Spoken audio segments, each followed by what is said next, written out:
There we go. Okay. Good evening, everybody. For those of you that don't know me, I am Angela Corns. I have been a Vox Life associate for last month was 4 years, so super exciting. And I am just overjoyed to have with me tonight Allie Anderson, who we've been in about the same amount of time, I think, Allie? Yeah. Yeah. And we were trying to figure out when we first met in person because it seems like we've known each other from the start, and we really couldn't pinpoint because she lives over in Western Canada and I was living in Florida when I started. So we're not quite sure where we first met, but it's been a really exciting adventure anyway. And we are not related team-wise, but we've chatted on numerous occasions over the years, just to help each other out, to help with team members, to brainstorm. Hey, I notice you're doing this really well. How in the heck are you doing that? And one thing that Allie has always been amazing at, even she does it with me, is she follows up. I'll just out of the blue, I'll get a message. Hey, haven't talked to you for a while. How are you? I'm like, oh, hi. Thanks for reaching out. So I wanted to bring her on tonight to discuss a little bit about the follow-up. So Allie, hi, thank you for stepping in to do this with me. Super exciting. Thank you for having me. What's up, Team Voxen Nation? Woo! Love it. It's been so long since I've, been able to hop on a Monday night call, and my bad for that, but I'm so excited to see so many familiar faces, and I'm so glad all of you are here tonight. And yeah, thanks for coming. So kind of just going to be a Q&A, and I'm just going to do my best to help you guys out in follow-ups, because it was one area in my business that basically grew my business to where it is now, and it's a big key and fundamental of network marketing. So that's why I'm here. So kind of along that note of, you've seen an increase in your business when you follow up. Why did you figure out it was important? What happened? I was losing contacts. I was losing potential customers, potential team builders, because I found out that if I didn't follow up, people were not going to reach back to me. So obviously, when you sell the product, I mean, the customer follow-ups are big. So obviously, when you're selling a product, you want to know and you want to get the experience that the person has. And I felt that if I never followed up with them, that initial reach out to see how they were doing, or how the product is doing, or what their experience was, I didn't hear back from them. So then they were kind of just lost in the world, lost in la la land, and I had no testimonies, no experience on what they even got help with and things like that. And I thought that was huge, because I want to know their stories. I want to know their experience in the product. I want them to know I care about them, and that if I needed to help them in any way, that I could do that. So that was the biggest thing for me, is if I didn't follow up, they didn't reach back out. So kind of along that note of, you've seen an increase in your business when you follow up. Why did you figure out it was important? What happened? I was losing. You've seen. Not sure what happened. Your business. Why did you figure out it was important? What happened?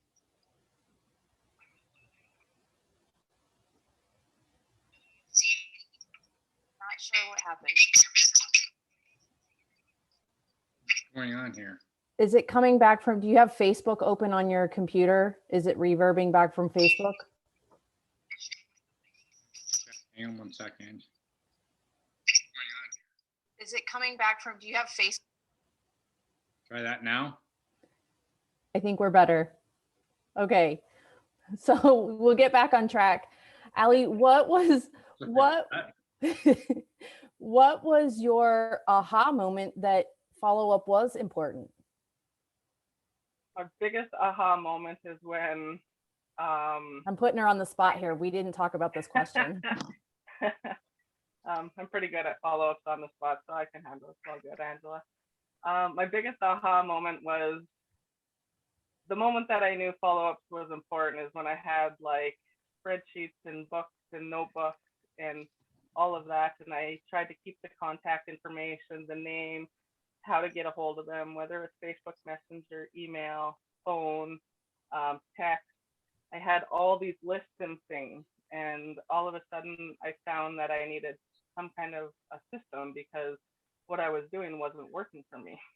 I was losing a lot of notes. So the number one thing that I found was I needed a program of some sort that I could follow, that I could be consistently following every day and not be kind of just scattered. So that's what I found contact mapping. And that's the program. It's an app that I use that that captures all the information that I input there. So I can capture the name, the contact, how they want to get a hold of. And I can also put like detailed notes in there of the products they bought or any kind of, conversation that I've had with them in the past. So So that was let's, my biggest thing. okay, let's come back to that in a second. Did you have like one customer in particular that you finally reached back out to and they were like, oh my God, thank you so much for following up, and placed a huge order, or somebody that was just very grateful that you followed up with them? Or what was kind of that pivotal moment where you knew you had to follow up? All of them. When I found out that follow-ups were important, that most of the time the business came on not the first or second follow-up, but after you followed up more and more times. Oh, That's when I found out that people started opening up, or the people that didn't have products started wondering more information, is because at sometimes they're at different times in life, right? So the answer of no today is not the answer of no, on the next follow up or the follow up after that. So I just found that consistency of the follow up, and that when people started opening up to me and letting me know their journey of the product or something like that, then it was really easy to be like, yeah, this needs to be done on a daily basis for me. So I think that's important. cool. So you talked about having notes and spreadsheets, and we all end up with our paperwork everywhere, right? I have been a total follow-up flunky. So I mean, I end up with scribbles like everywhere. How did you finally figure out which system was going to work for you? Because there's people that use spreadsheets, there's people that use notes, there's people that use notes in their phone, there's people that have post-it notes everywhere like me. um, there's people that use different apps. How did you figure out what system was going to work for you? I started with the notebook, and then I went to an Excel spreadsheet, which worked very good. And I And know so a lot of how did you do that with the Excel sheet then?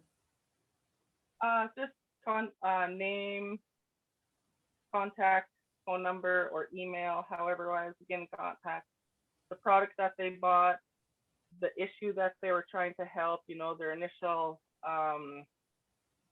illness or condition, or what they wanted the benefit to be. I put that in there, and just the data follow up. And I had kind of like a spreadsheet of the day that I was going to follow up, because in a follow up, your end follow up, you always want to schedule the next follow up. Cool. And so now you've moved on from the spreadsheet to an app called Contact Mapping. I'm familiar with it as well. I definitely do not utilize it like I should. So how did you end up there? I'm not even sure how I even got across contact mapping. I think it was my husband at the time got me. He's like, hey, you should check out this, because at that time he was on board with the business, and we were both kind of hustling socks and doing all that stuff. So he's like, Allie, you're just a mess. Like, we need something better. So he's the one that found it. We tried it out. It was really good. It still is. That's my 100% one that I use. There is lots out there though, and I don't think there's one better than the other. It's just kind of what fits your system and what fits how you want to do follow up. So I encourage everybody just to do their own research. If they want to get an app, get an app. But you know what? If you're using an Excel spreadsheet and it's working for you, just keep working on that. Because you never want to confuse yourself. You always want to make it simple. And that was my biggest problem is my Excel spreadsheet got so large that I couldn't handle it. So now that I have an app, it tells me when I need to follow up. So I just open that map up and it says, hey, you need to follow up with Angela Corns because I put that in there. So today I follow up with Angela Corns and I write my message. So it keeps me in line, that's for sure. But there's a lot out there and people just need to, do some research, but I recommend contact mapping. So, one of my biggest fears when I reach out to somebody is I've probably let it go too long in my mind. And maybe, they've purchased product and it slipped my mind. I forgot to write a note and so now it's been a couple of weeks or a couple of months, or it's been almost a year since I've talked to this person that I randomly met somewhere. What in the heck do I say to them? How do I say, hey, I'm that crazy lady you bought some socks from. How the heck are you doing? What do I say? Sometimes that's a good follow-up because it's been so long, right? And people get so busy and sometimes the messages get lost and whatnot. So my best piece of advice is I always kind of like give them an update, an update of a new product or an update of my friend that just got whatever benefit it was, right? Like my friend just got more energy. I don't know if you're still open to this, but if you are, I'm still happy to share the information with you. Make sure they're open still, but give them a compliment, look through their Facebook profile if you're reaching out via Facebook and give them some kind of a compliment. Maybe they just celebrated a birthday or something, kind of have a reason to reach out, but don't ever be afraid to reach out, just do it.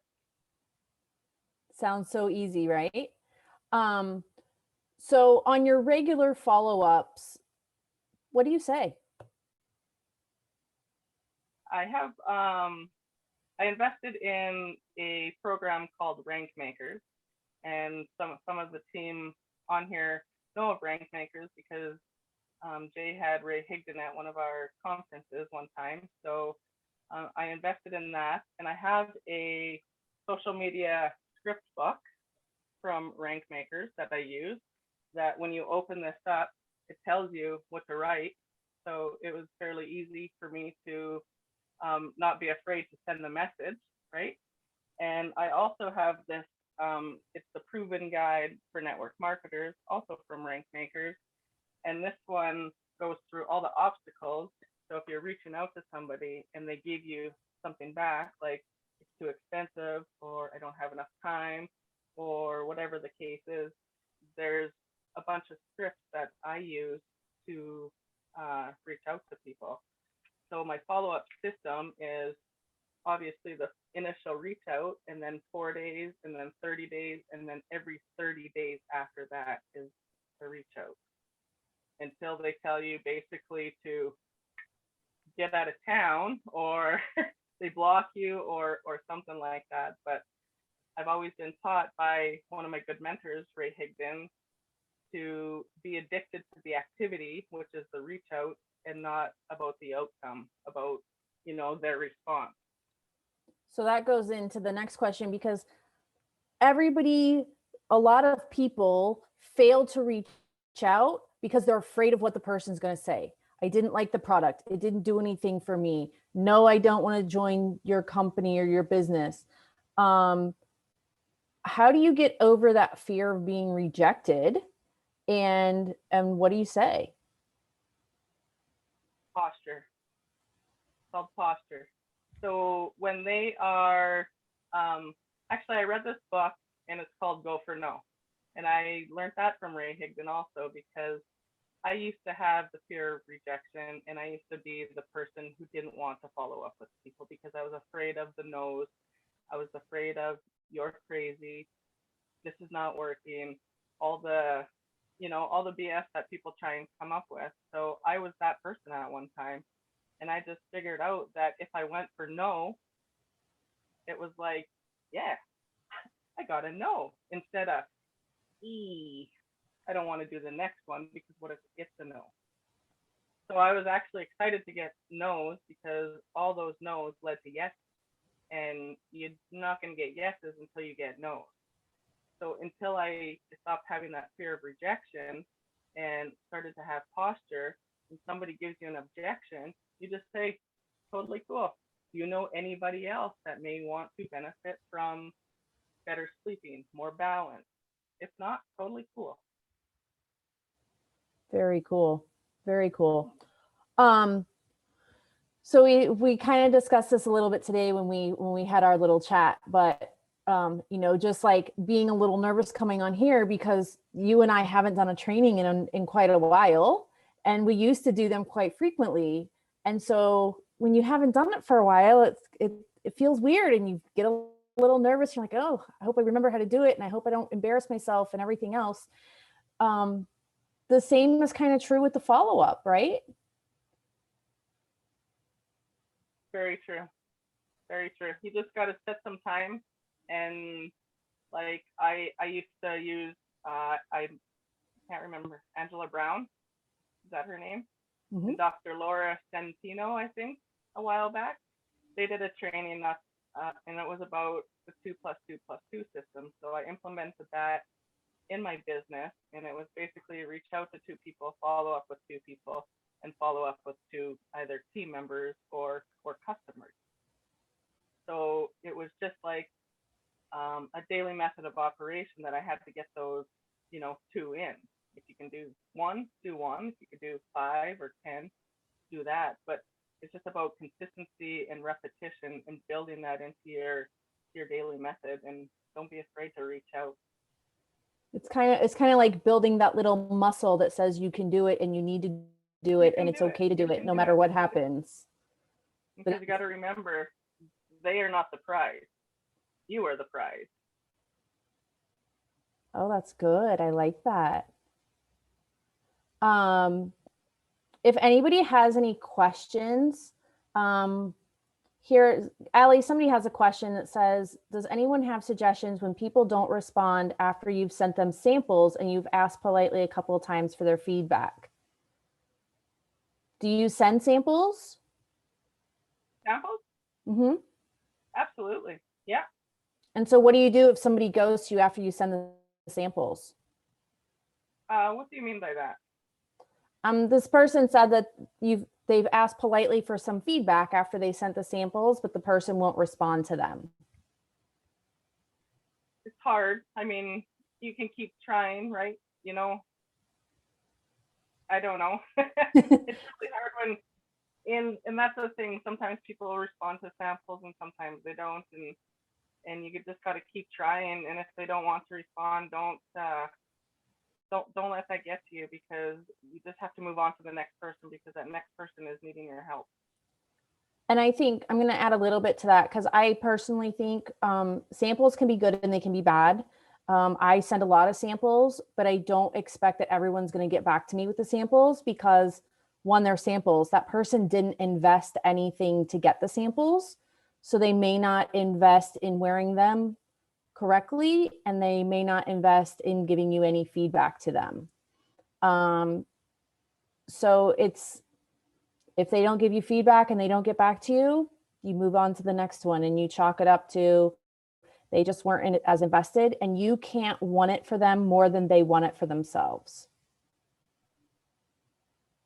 And that's a really tough one to swallow, because we want to help everybody, but you can't want to help them more than they want to help themselves. Sure. Yeah. It's completely true. And it's just like follow up. If they're not responding, I still follow up.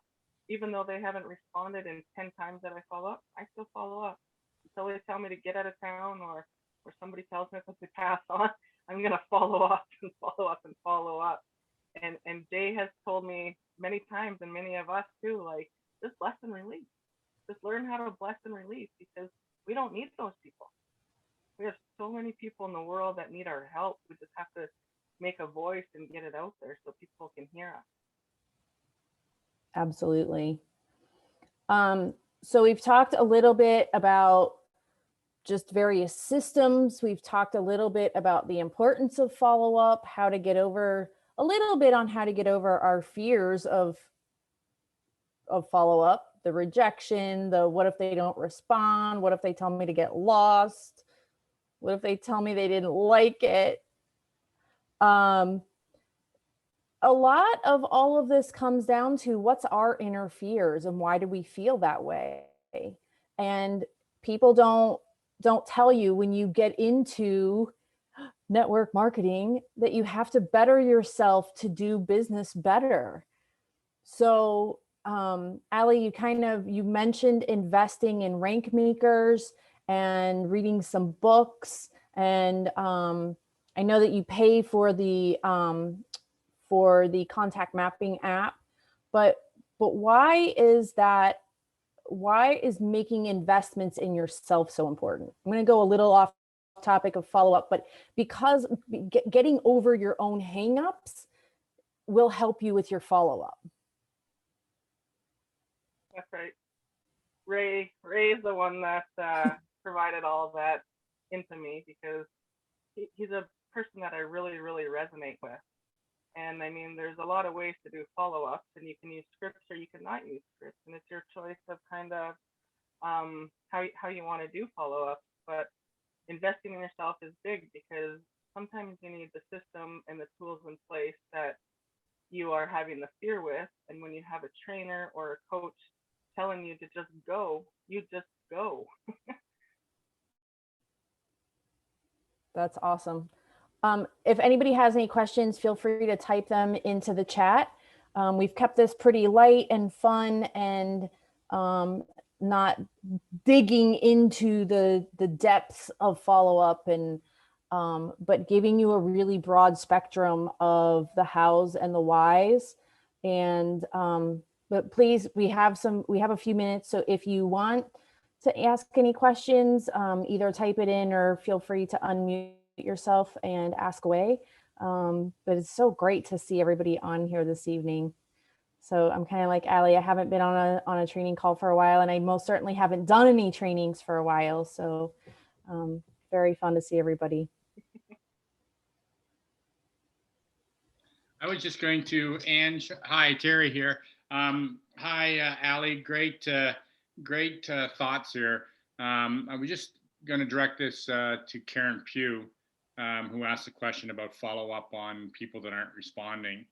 And what I've had success, has that happened to me? Yes, it's happened to me as well. But what I try to do before I send samples is get an agreement with somebody, either verbal commitment that, hey, if I send you these samples, here's how I need you to wear them in a compliant manner. And I'm going to, is it okay? Do I have your permission to call you back in, 3 days, 5 days, a week, whatever it happens to be, so that they give you a verbal commitment. Sometimes when you just send out samples on the hope that they'll try it or wear it without really any commitment on their part per se, sometimes they ghost you. And sometimes it's like, okay, they really never did believe or whatever. So I think it's very important to get a commitment of some sort from the person that you're sending samples to, and get their permission to follow up with them in 2 days, 3 days, 5 days, or whatever, so that it's not on you, it's on them.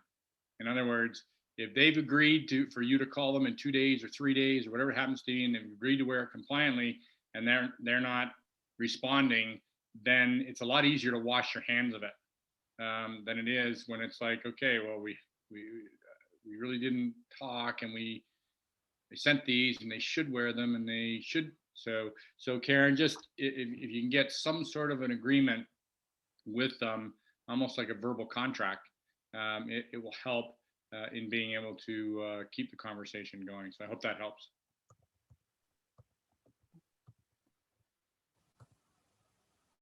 That's perfect.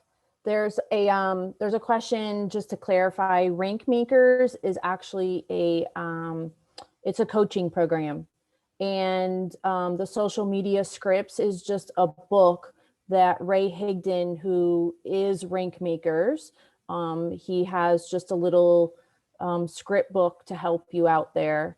So it's one of his publications that he's done through Rank Makers, if that helps, Cheryl.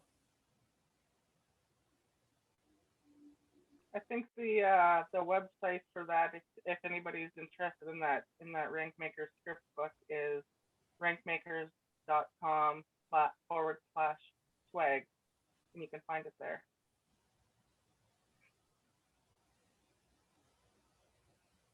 Perfect. If there's no more questions, anybody have questions, feel free to unmute yourself. Otherwise, we're going to wrap up the call. Won't keep you too late tonight. And looks like somebody sends the HPT samples. We've got a couple people asking what gets sent as samples. The patch samples are the best thing to send, the HPT, the Harmony patches, especially when you can get the sample packets of them. I mean, they don't cost us that much to send. You can send a couple of them so that they get a good experience time frame with them. And it doesn't cost much. So thank you everybody for your time tonight. Appreciate it. Appreciate you hopping on. And until 2 weeks from now, right, Terry? The next call? You're muted. Sorry, yes, next week, next Monday, just announcing because the Ask the Doc call, Dr. Mark will resume the Ask the Doc call next Monday as well. And next Monday will be the Real People, Real Results, where Krista Taylor and Kevin Dugay will have a couple of amazing stories on there. So we invite everybody to bring their guests to that call as well. And 2 weeks from today, we'll have another exciting team training. So thank you, Ali, for stepping up. And thank you, everyone, for being here. For hosting. Thanks, everybody. Have Thanks. a good evening. Thanks, everybody. Good night now. Good night.